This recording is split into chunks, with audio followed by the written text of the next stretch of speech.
Hoje desceremos juntos às entranhas de sua mente.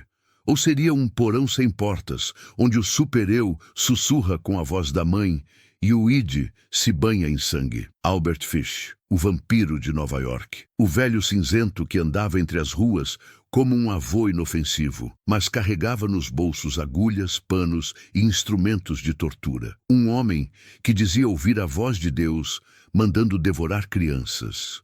Um Édipo tardio, com o falo mutilado e a alma costurada por culpas ancestrais. Nesta narrativa em 7 atos, te conduzirei pela infância mutilada, pela psicose travestida de fé, pela carne como símbolo e pelo monstro como espelho do que se recalca. Se tiver coragem, permaneça comigo até o fim. Antes que a luz apague, curta este vídeo, compartilhe com quem também carrega sombras no peito. Inscreva-se no canal e ative as notificações, para que o próximo mergulho venha como um sussurro no escuro. Agora feche os olhos e ouça os gritos por trás da porta trancada da mente. Alguns homens nascem com o selo da noite marcado na alma, não como destino, mas como herança, uma maldição que se insinua nos ossos, silenciosa como o eco de um choro abafado atrás das paredes da infância. Albert Fish foi um desses homens. Nascido em 1870, sua chegada ao mundo não foi recebida com calor, mas com o peso de uma genealogia trincada. Um pai já idoso, com idade de avô, e uma mãe que oscilava entre a rigidez e a ausência, carregando em seu olhar a sombra de um sofrimento que não sabia nomear. Em sua árvore genealógica, ramos secos indicavam internações, alucinações, silêncios longos demais para serem saudáveis. Quando o pai caiu morto, Albert era só um menino. A mãe, sem meios para sustentá-lo, entregou-o aos cuidados de uma instituição. Ali, em vez de brinquedos, encontrou corredores frios e regras inflexíveis. O orfanato público onde cresceu não era um lar, era um laboratório de repressão. As crianças aprendiam cedo a não chorar, abaixavam os olhos, engoliam o medo. O toque era funcional, nunca afetuoso. A disciplina substituía o carinho com uma precisão cruel. Albert começou a desenvolver algo incomum, uma espécie de apego ao castigo, como se naquele gesto duro houvesse alguma forma retorcida de reconhecimento. Afinal, era apenas nos momentos de correção que alguém notava sua existência. Na ausência de amor, até a dor se disfarça de afeto. Freud nos dizia que a psique humana é um campo de forças. O id, que deseja, o ego, que tenta equilibrar, e o superego, que julga. Mas quando esse superego assume a forma de uma autoridade punitiva e impiedosa, não só externa, mas internalizada, o sujeito se transforma num altar de autoflagelação. Albert Fish cresceu assim, com um juiz severo dentro da própria cabeça que exigia penitência constante. Quando voltou para viver com a mãe, já não era mais um menino comum. Carregava no corpo e na mente as marcas de um aprendizado estranho. Observava o mundo com olhos opacos, como se algo dentro dele tivesse sido desligado ou substituído. A religião, presente em sua nova rotina doméstica, não trouxe consolo, trouxe mais culpa. Cada mandamento era um espelho onde via seu próprio reflexo distorcido. A ideia de redenção se misturava à necessidade de sofrer, de se purificar por meios próprios. Começou a desenvolver hábitos estranhos. Ficava longos períodos sozinho. Desenhava cenas que só ele compreendia. Tinha pesadelos onde anjos e carrascos eram a mesma figura. Seus colegas o achavam esquisito, calado, deslocado do mundo. Ele não se importava, ou fingia não se importar. Já havia aceitado, ainda que inconscientemente, que não pertencia ao mesmo plano que os outros. O corpo se tornava, aos poucos, um território simbólico, não pelas ações explícitas, mas pelas fantasias que ali se desenhavam. Uma pulsão de busca, por pureza, por castigo, por controle. Começava a tomar forma, sem ainda se manifestar diretamente. Era como uma maré escura subindo por dentro, tocando as margens da razão. A adolescência trouxe novas formas de inquietude. Sentia-se estranho diante dos próprios impulsos. Aquilo que os outros buscavam com naturalidade, afeto, companhia, desejo, nele se embaralhava. O prazer vinha com culpa. A culpa vinha com prazer. Uma confusão onde os polos se invertiam, onde tudo era ambíguo, opaco, ameaçador. Albert passou a se envolver com situações humilhantes, não por prazer direto, mas por compulsão. Era como se uma voz, não externa, mas nascida de suas próprias entranhas, o empurrasse para o desconforto, como se dissesse: você não merece leveza, sua estrada é de pedra. Cartas bizarras começaram a surgir, escritas por ele, endereçadas a desconhecidos, não como confissões, mas como performances. Encenava seu sofrimento com palavras, testava reações, construía máscaras, personas, roteiros onde o centro era sempre a entrega ao sofrimento. Mas não era ainda o monstro, era talvez o molde. Um molde que o tempo e a solidão esculpiriam com precisão. Dentro dele, as vozes não cessavam. Algumas eram como preces, outras como ordens. Sua mente se tornava um palco onde fé, pulsão e culpa dançavam juntas, cada vez mais próximas do abismo. A criança que fora abandonada ainda estava lá, não morta, mas oculta, presa num labirinto onde os muros eram feitos de repressão e o centro vazio. Um vazio que ele passaria a vida tentando preencher, com símbolos, com gestos extremos, com interpretações tortas de redenção. O nascimento do predador não foi um estalo, foi um processo, um gotejar contínuo de silêncio, solidão e confusão moral. E no espelho escurecido da psicanálise, talvez o mais perturbador não seja o monstro que ele se tornou, mas o menino que ninguém viu. Albert Fish tornou-se adulto sem nunca ter sido, de fato, uma criança. Cresceu como se o tempo lhe empurrasse para frente, enquanto a alma permanecia presa à cela dos primeiros traumas. Do orfanato, trouxe o gosto amargo da punição. Da mãe, a severidade religiosa e o silêncio emocional. Agora, com 20 e poucos anos, era mais um entre tantos na paisagem cinzenta de Nova York do início do século XX. Um homem magro, de semblante calmo, gestos humildes, um pintor de paredes, um trabalhador honesto, aos olhos dos outros. Mas por dentro era outro universo. Sua mente, turva como água parada, fervia com imagens que ele não podia controlar. Pensamentos vinham como lapsos, fragmentos, vozes. Não eram vozes externas, no sentido clínico, eram pensamentos seus, mas com uma autoridade que o ultrapassava. Vozes com a cara de Deus, ou do diabo.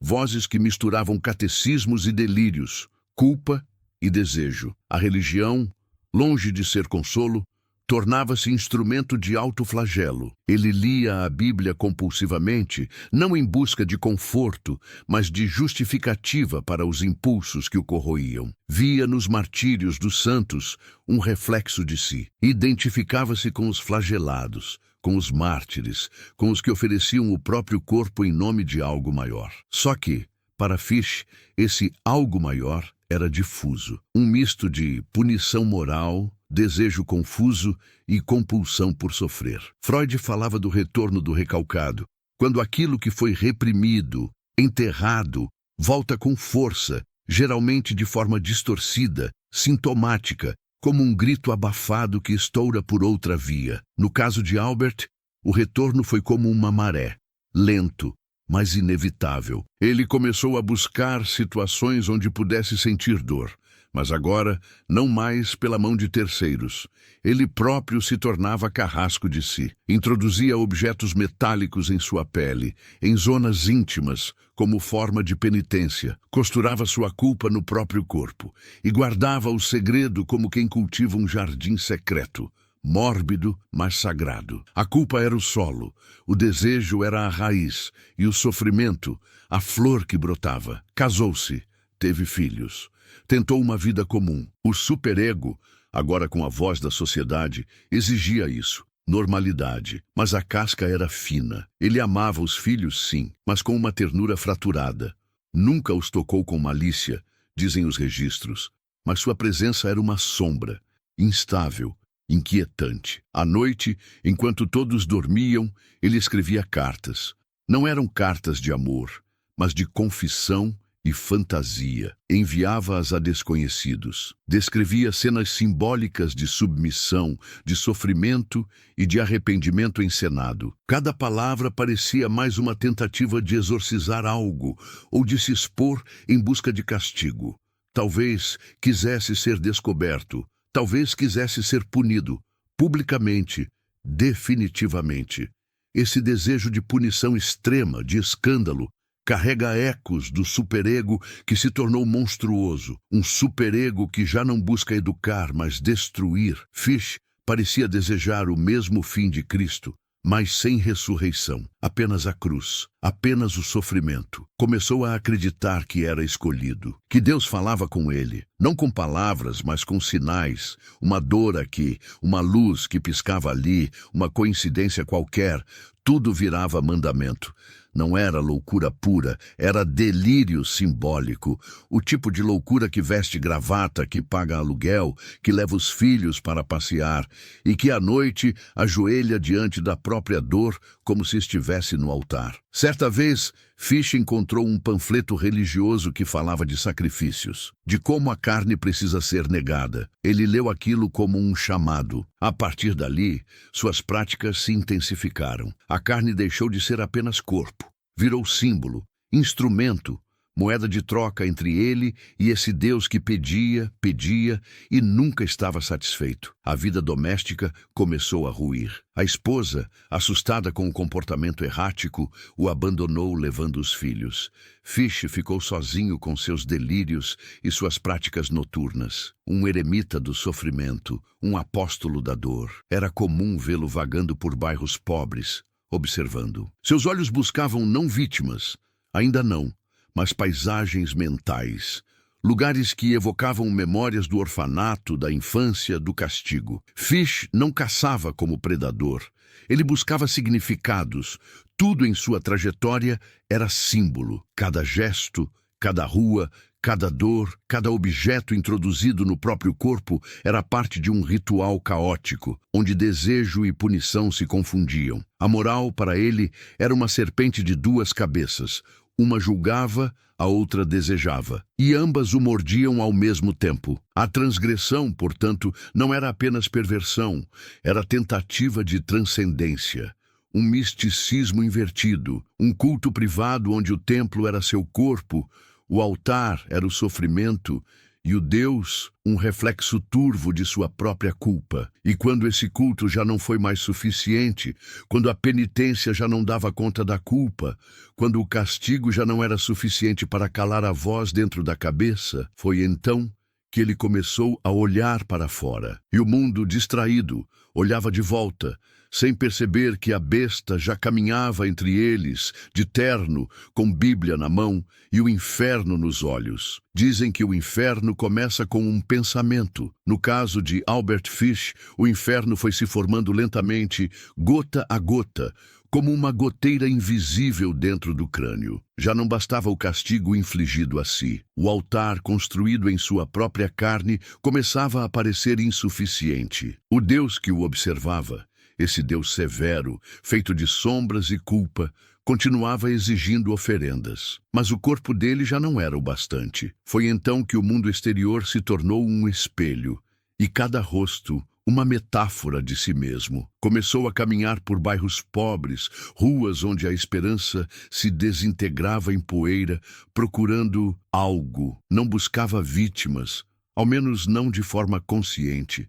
Buscava símbolos, espelhos de sua própria infância perdida, ecos daquela criança esquecida entre as paredes do orfanato. Em sua mente perturbada, aquilo que viria a acontecer não era violência, era ritual, sacrifício, justiça espiritual. Ele dizia ouvir vozes, vozes de santos, vozes do próprio Deus, vozes que não o aterrorizavam, mas o guiavam, mandavam-no jejuar, rezar, se purificar, e quando o jejum não era suficiente, elas sussurravam o próximo passo. Nesse ponto, o superego freudiano, Aquele juiz interno já não era mais apenas um eco da autoridade materna ou da moral religiosa. Era um tirano, um déspota vestido de fé que exigia atos cada vez mais extremos para garantir o silêncio interno. Começou a se corresponder com famílias por anúncios de jornais.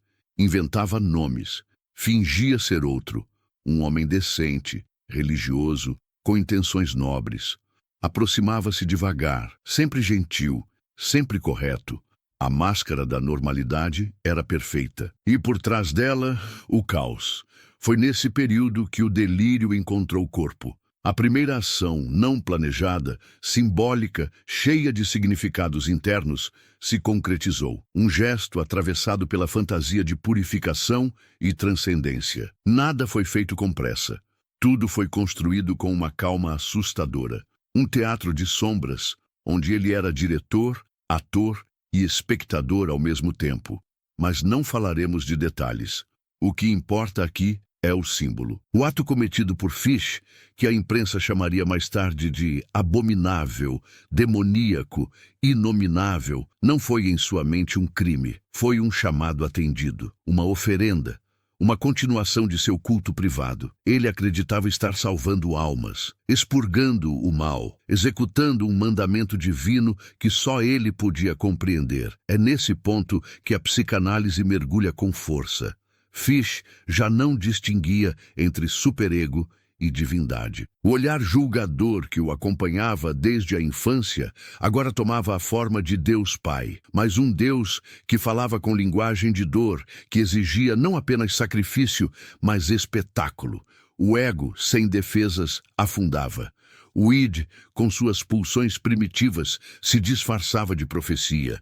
E o superego, esse se tornara o maestro de uma sinfonia de horrores. Após o ato, Fish sentia paz, como se a tormenta cessasse, como se por um instante o corpo e a mente se alinhassem. Mas essa paz era ilusória e breve. Logo, o buraco voltava, o vazio no centro da psique. O monstro não era um sádico no sentido comum. Ele não vibrava com o sofrimento.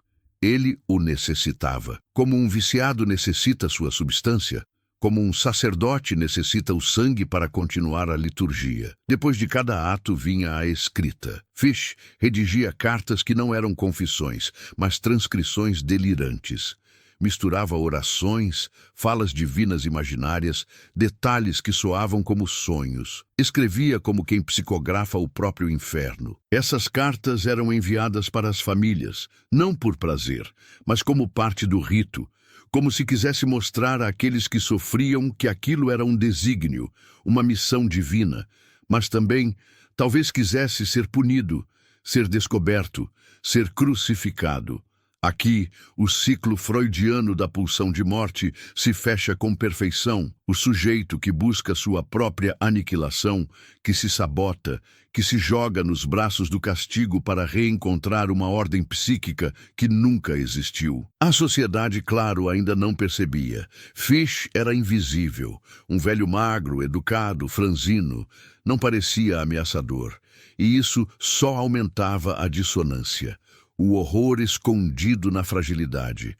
O lobo vestido de ovelha, não por disfarce, mas por essência. Porque o monstro, ali, não sabia mais que era monstro. A realidade e o delírio já haviam se fundido. Ele falava com Deus enquanto preparava a próxima encenação. Andava pelas ruas como um profeta invertido, em busca de sinais, de símbolos, de redentores involuntários. E o mais assustador, acreditava. Acreditava com a força dos mártires, com a fé dos fanáticos, com a entrega dos que já não têm mais ego para sustentar a própria existência. O que viria a seguir não seria apenas a repetição de um ato, seria a repetição de um ritual, com todas as etapas meticulosamente estruturadas dentro de sua mente delirante. Albert Fish não era mais só um homem. Era uma seita de um só membro, um templo ambulante, um apóstolo de sua própria danação. E Nova York dormia tranquila. O tempo é um disfarce. Durante anos, Albert Fish caminhou pela cidade como um espectro cordial. Um velho franzino, rosto enrugado, fala mansa. Em suas mãos carregava a Bíblia. Nos bolsos, pequenos símbolos de sua fé distorcida. Em sua mente, um santuário em ruínas, onde orações e impulsos se misturavam como fumaça e sombra. Era invisível, porque era banal. Um corpo que se arrastava pelas calçadas como tantos outros. Não despertava medo, e isso era sua maior proteção. Mas o tempo, esse disfarce sutil, começa a falhar quando a compulsão ultrapassa os limites da linguagem interna. Quando o delírio exige reconhecimento externo. Fish já não se satisfazia com o gesto. Agora ele precisava do eco. Foi assim que, em uma manhã úmida de novembro de 1934, uma carta chegou à residência da família Budd. O envelope era simples, sem remetente, sem assinatura. Mas o conteúdo era uma obra de terror. Um delírio escrito com precisão perturbadora. Descrevia, em tom místico, passagens simbólicas, memórias distorcidas e, ao final, um relato que parecia saído de um pesadelo arcaico. A mãe que recebeu a carta não gritou, não chorou. Ficou em silêncio por minutos, segurando o papel como se ele queimasse. O conteúdo completo jamais será reproduzido aqui. Não por censura, mas por respeito. Porque há palavras que, quando ditas em voz alta, invocam algo que não deveria ser acordado. O importante é entender. Fish havia rompido a última camada da máscara. A compulsão, que antes era sigilosa, agora precisava ser comunicada. Não como vaidade, mas como confissão. A carta era, no fundo, uma súplica. Me descubram, me punam, me crucifiquem. Nesse gesto, o superego monstruoso que habitava Fish alcança sua maturidade simbólica. Já não bastava puni-lo internamente. Agora exigia a punição pública, o castigo eterno, a danação. A carta foi levada à polícia. Pela primeira vez, o nome Albert Fish entrou no radar. A caligrafia, os detalhes, o conteúdo, tudo era grotescamente íntimo e também incrivelmente preciso. Um agente do Departamento de Correções notou algo familiar. O nome de uma pensão, discretamente mencionado no papel. Era a pista. A busca começou. Enquanto isso, Fish continuava seu cotidiano de sombras. Tinha mudado de endereço, mas não de hábitos. Vivia recluso, sobrevivendo com pequenos bicos, sempre carregando a Bíblia, sempre falando de fé, de expiação, de arrependimento, mas com aquele brilho perturbador nos olhos, como se toda sua fé estivesse voltada não para a salvação, mas para o abismo. A polícia começou a montar o quebra-cabeça. Visitou a pensão. Verificou registros. Um detetive disfarçado fez perguntas, observou. E então, em dezembro, encontraram-no. Estava lá, sentado, calmo, envelhecido, com a Bíblia no colo. Quando foi abordado, não resistiu. Sorriu, um sorriso lento, quase triste, como o de quem esperava por aquilo há muito tempo. Disse, sabia que viriam. Era como se naquele momento sua penitência finalmente tivesse um altar público. Como se o julgamento terreno fosse, enfim, a extensão do julgamento divino que o torturava por dentro. Durante os interrogatórios, Fish falava de sua infância, de sua fé, de suas visões. Não ria, não negava, não justificava. Apenas contava, como um monge descrevendo as estações do ano em um mosteiro vazio. Falava de vontades superiores, de mandamentos que só ele escutava. A psicanálise reconheceria aí o colapso definitivo do ego. O eu se rende ao delírio. O mundo externo já não é mais mediador. O sujeito está entregue ao simbólico, devorado por significantes que perderam suas amarras com a realidade. Ainda assim, havia método no delírio. Fish se lembrava de datas, nomes, lugares. Sua mente era ao mesmo tempo desfeita e meticulosa. Uma contradição viva, como se um livro sagrado tivesse sido escrito com sangue e tinta ao mesmo tempo. O julgamento viria, mas antes, a mídia o batizou. O vampiro de Nova York, o velho cinzento, rótulos que tentavam dar forma ao que não tinha forma, nomes para domesticar o horror. Mas Fish não era apenas um assassino, não era apenas um doente. era a encarnação viva de um conflito psíquico profundo, um superego que exigia sacrifício, um id que ansiava por prazer e caos, um ego rendido. Era o que Freud talvez chamasse de caso limite, onde a neurose cede lugar ao delírio místico e a pulsão de morte não é mais simbolizada, mas encenada no mundo. O julgamento se aproximava, o público sedento por justiça, os jornais eufóricos com a monstruosidade. Mas Fish permanecia em silêncio, como se tudo aquilo já estivesse escrito, como se seu destino fosse apenas um capítulo que ele lia com resignação no livro de sua própria danação. E, no fundo, talvez fosse isso mesmo. Quando Albert Fish entrou no tribunal pela primeira vez, não havia caos. Não houve gritos, nem tumulto. Apenas um silêncio estranho. Aquele tipo de silêncio que não vem da calma, mas da tensão contida. O tipo de silêncio que antecede o sagrado ou o sacrificial. Ele caminhava devagar, como quem aceita o destino. Pequeno, frágil, de olhar baixo. Parecia tudo menos um monstro, mas parecia um avô saído de um retrato antigo, desses que envelhecem nas estantes empoeiradas das famílias. Mas era esse contraste que assombrava. Sua aparência inofensiva apenas amplificava o horror do que ele representava. A imprensa o tratava como aberração,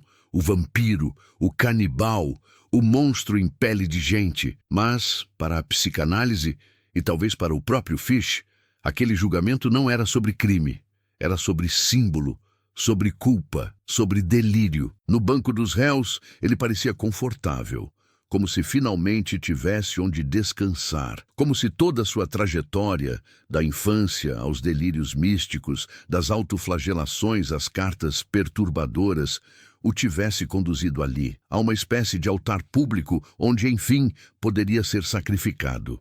O julgamento, que começou em março de 1935, foi um espetáculo. As pessoas disputavam lugar nas galerias. Queriam ver o rosto da loucura. Queriam entender, ou talvez apenas confirmar, que o mal tinha aparência, nome, voz, mas tudo em Fish parecia desafiar essa necessidade de explicação. Seu advogado de defesa alegava insanidade, reuniu psiquiatras, laudos, testemunhos, tentava provar que Fish não era responsável pelos próprios atos, que vivia dentro de uma realidade paralela, guiado por vozes e visões. Mas Fish não cooperava, ele não negava, tampouco se arrependia, contava os fatos com frieza, não por arrogância, mas por crença. Acreditava que estava cumprindo um papel necessário, dizia que Deus falava com ele, que os atos cometidos não eram crimes, mas sacrifícios, que a dor, sua e dos outros, era parte de um plano maior. Ali, no centro daquele teatro judicial, a figura de Fish revelava seu aspecto mais perturbador. Ele acreditava. A fronteira entre psicose e fé é tênue. O próprio Freud, em seus escritos sobre religião, descreveu o fervor religioso como uma neurose coletiva. No caso de Fish, essa neurose não era coletiva. Era solitária, intensa, hermética. Ele vivia dentro de uma mitologia pessoal, um cristianismo degenerado, onde o sofrimento era moeda e o castigo, redenção. Durante os depoimentos, os psiquiatras se dividiam. Alguns diziam que ele era esquizofrênico paranoide, outros que tinha uma perversão sexual severa, mas que ainda sabia distinguir certo de errado. Um dos especialistas afirmou: ele sabe o que faz, mas acredita que é certo, porque acredita ser inspirado por Deus. Eis o abismo. A moral não está mais baseada em convenções sociais, mas em visões. Fish não se defendia porque não via necessidade. Era como um mártir diante do fogo. Não queria perdão, queria transcendência. O promotor, por sua vez, não queria saber de delírios. Pintou Fish como o mal absoluto, um homem cruel, consciente, manipulador. Rejeitou as análises psicológicas como desculpas. O público aplaudia. O júri, inquieto, oscilava entre o horror e a compaixão. Mas Fish permanecia impassível. Às vezes, enquanto os advogados discursavam, ele parecia rezar. Fechava os olhos, Murmurava palavras incompreensíveis, movia os lábios como se repetisse mantras. Em seu mundo interno, o julgamento não era jurídico, era espiritual. Era o último capítulo de uma Bíblia apócrifa escrita com sangue e silêncio. No centro da corte, uma pergunta pairava no ar, mesmo que não fosse dita. Como julgar um homem que se entregou ao delírio com tanta fé que já não resta mais ninguém dentro dele? O tribunal, incapaz de dar uma resposta simbólica, deu uma resposta prática. Em 22 de março de 1935, o júri considerou Albert Fish culpado, mas com recomendação de pena de morte. Não por ódio, mas por alívio. Fish recebeu a sentença com serenidade. Sorriu. Agradeceu, como quem, finalmente, foi autorizado a morrer. Disse ao advogado: a morte é o único castigo que vale a pena. E num sussurro completou: talvez agora Deus me ouça de verdade. O corredor da morte não é um lugar, é um tempo. Albert Fish atravessou esse tempo como um monge atravessa o deserto, com devoção, com resignação, com fé. A prisão de Sing Sing, onde aguardaria a execução, era apenas cenário. O verdadeiro cárcere era interno, e nele Fish caminhava com familiaridade. O velho cinzento passou seus últimos meses em reclusão quase total. Recusava visitas, falava pouco, lia a Bíblia com olhos vidrados, como se buscasse nas entrelinhas um mapa para o além. Seus dias se tornaram rituais: oração, escrita, silêncio. O corpo, frágil, parecia já se preparar para a travessia, mas a mente jamais cedeu. Fish acreditava que sua morte era parte do plano divino. Não resistiu à sentença, não apelou, não chorou. Em vez disso, dedicou-se a escrever, não memórias, mas tratados, páginas e páginas de reflexões místicas, visões apocalípticas, mensagens cifradas. Ninguém sabe ao certo quantas foram. Algumas diziam respeito a Deus, outras à carne, outras ainda ao sofrimento como linguagem de redenção. Era como se ele tentasse deixar um evangelho sombrio, uma doutrina pessoal, escrita não com esperança, mas com a certeza de que a dor era o único caminho possível. Na cela, Fish era respeitado, não pelo que fez, mas pela quietude. Os carcereiros o temiam em silêncio. Havia algo nele que inquietava. Não era fúria, não era loucura berrante, mas uma serenidade deslocada, uma calma que parecia vir de quem já tinha morrido por dentro e agora apenas aguardava o corpo cumprir sua parte. Quando perguntado sobre a execução, respondeu: será o maior momento da minha vida. Ali, em uma frase, todo o edifício psíquico de Fish se revela: a morte como clímax, como apoteose, como resolução simbólica de uma vida marcada por ciclos de culpa, penitência e compulsão. Freud escreveu sobre a pulsão de morte como um retorno ao estado inorgânico, um anseio do inconsciente por dissolver-se, escapar da tensão, voltar ao nada. Fish parecia saber disso por instinto. Não desejava morrer para escapar. Desejava morrer porque ali, no ato da aniquilação, estava o ápice de sua fé. Enquanto o Estado preparava a execução, Fish preparava seu espírito. Pedia orações, mas não por ele. Pelas almas das crianças, dizia. Acendia o rosto ao falar disso, não com prazer, mas com um tipo de fervor que beirava o sagrado. Em sua visão delirante, aquelas vidas não haviam sido tiradas, mas consagradas. Uma visão deformada, sim, mas profundamente real para ele. Os psiquiatras continuaram debatendo. Alguns diziam que era teatralidade, outros que era psicose pura. Mas no fim, nenhuma análise dava conta de traduzir completamente aquele homem. Albert Fish não era apenas o resultado de traumas. Era a construção simbólica de uma culpa sem nome, que encontrou na fé distorcida um refúgio e uma arma. Na véspera da execução, ele dormiu tranquilo. Pediu, como última refeição, apenas uma hóstia consagrada. Queria estar limpo. Queria atravessar a fronteira como mártir, não como criminoso. Na manhã de 16 de janeiro de 1936, foi conduzido à cadeira elétrica. A sala estava fria. Alguns oficiais estavam presentes. Nenhum parente, nenhum conhecido. Fish não tremeu, não hesitou. Sentou-se com cuidado como quem ocupa um trono. Quando o capuz foi colocado sobre seu rosto, ele sussurrou algo. Um guarda próximo disse ter ouvido a palavra redenção. Os eletrodos foram fixados, a corrente preparada. E então, o instante, a descarga veio, forte, precisa. Mas algo estranho aconteceu. Segundo relatos, o equipamento falhou por segundos. Um estalo, um cheiro de metal queimado. O operador teve de ajustar os cabos. E só então, uma nova descarga. Mais forte, mais definitiva. Alguns diriam que foi uma coincidência. Outros, que o corpo de Fish, repleto de objetos metálicos introduzidos ao longo dos anos, interferiu na corrente. Mas para os supersticiosos e para os analistas do inconsciente, foi um símbolo. Mesmo na morte, o corpo de Fish resistia ao fim, como se ele ainda precisasse sofrer mais, como se nem a morte quisesse carregá-lo sem antes impor seu próprio castigo. Após a execução, o corpo foi recolhido, enterrado sem cerimônia. Seus escritos desapareceram. Alguns dizem que foram queimados. Outros que repousam em alguma gaveta escura de um psiquiatra aposentado. O velho cinzento morreu como viveu, em silêncio. Mas seu símbolo permaneceu. Não como figura de horror, mas como espelho quebrado de tudo aquilo que se recalca. A dor não elaborada, a culpa sem nome, o desejo deformado pela repressão. Albert Fish está morto, o corpo enterrado, a mente calada, os atos encerrados.